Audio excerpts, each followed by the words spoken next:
Gamit ang lambat sibat concept, ay pinangunahan mismo ni NEPO Officer in Charge, Police Colonel Ferdinand D. Hermino, ang Provincial Oversight Committee meeting on police operations, anti-illegal drugs, anti-illegal gambling at enhanced managing police operation o EMPO sa Nueva Ecija Police Provincial Office, Cabanatuan City.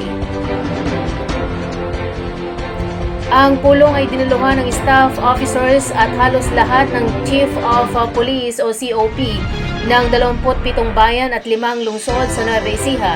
Sa nasabing pagpupulong, inatasan ni Hermino ang lahat ng Chief of Police na paigtingin ang kanilang intel-driven operations, particular na laban sa illegal drugs, loose firearms at wanted persons.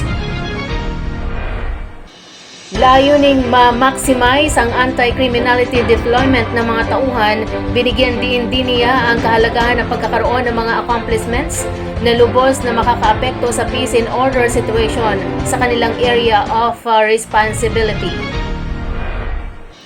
Pinayuhan din niya ang mga COP at iba pang mga opisyal na mahigpit na subaybayan ang kanilang tauhan upang matiyak na walang mga tauhan ang sangkot sa mga iligal na aktibidad.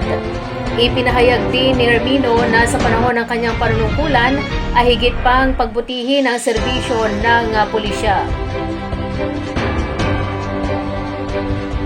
Hinihikayat din niya ang kanyang mga tauhan na pataasin ang police visibility sa pamagitan ng bisita sa barangay at pagpapatrolya upang maiwasan ang mga krimen.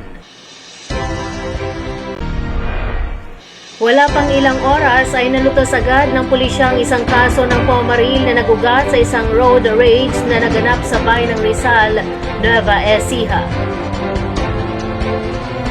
Sinabi ni Police Major Damaso Feliciano, ang Chief of Police ng bayan ng Rizal, na bandang alas 8:25 ng gabi, isang insidente ng pamamaril ang nangyari sa Barangay Poblacion Norte, Rizal, Nueva Ecija, kung saan ang biktima ay isang 49 anyos na lalaki. Sa imbestigasyon ng pulisya, nagugat umano ang alitan ng biktima at suspect sa isang insidente sa daan. Ang biktima ay sakay ng kanyang motorsiklo at binabaybay ang Maharlika Highway sa gawin ng Poblacion Norte, habang ang suspect ay nasa pareho ding linya sakay naman ng isang kolong-kolong tricycle. Nagkaroon umano ng kumprontahan ang dalawa kung saan ay sinuntok umano ng biktima sa mukha ang suspect. Bilang ganti ay bumunot naman umano ng baril ang suspect sa kanyang sling bag at pinagbabaril ang biktima, saka mabilis na tumakas at inabandona ang kanyang kolong-kolong tricycle.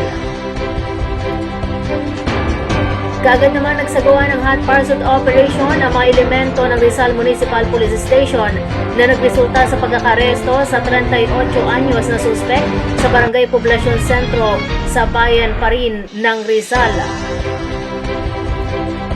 Nasa kustudya na ngayon ng Rizal Municipal Police Station ang suspect at sasampahan ng kasong frustrated homicide at paglabag sa Republic Act 10591.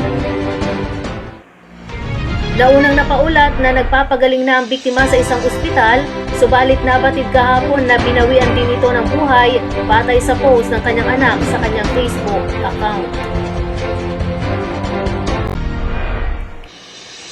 Hawak na ng pulisya ang isang lalaking tirador ng manok na panabong sa General Tino, Nueva Ecija nitong September 24, 2024. Ito ay matapos isagawa ang operasyon ng pulisya. Ayon kay Police Major Lionel B. Lusada, Chief of Police ng General Tino, na iniulat sa kanilang tanggapan bandang alas 8 ng umaga ng isang 61 taong gulang na construction worker at ng 2 barangay tanod ang insidente ng pagnanakaw sa sasabunging manok sa Barangay Concepcion, General Tino. Binanggit ni Lusada na agad naman nilang nasakote ang 29 anyos na lalaking suspect na residente din ng Barangay Concepcion, kung saan nabawi sa kanya ang kinalawit umano nitong panabong na manok sa bukid ng biktima na nagkakahalaga ng 7,000 piso. Kasalukuyan nasa kustudya ng General Tino Police Station ang naarestong individual para sa dokumentasyon at tamang disposisyon.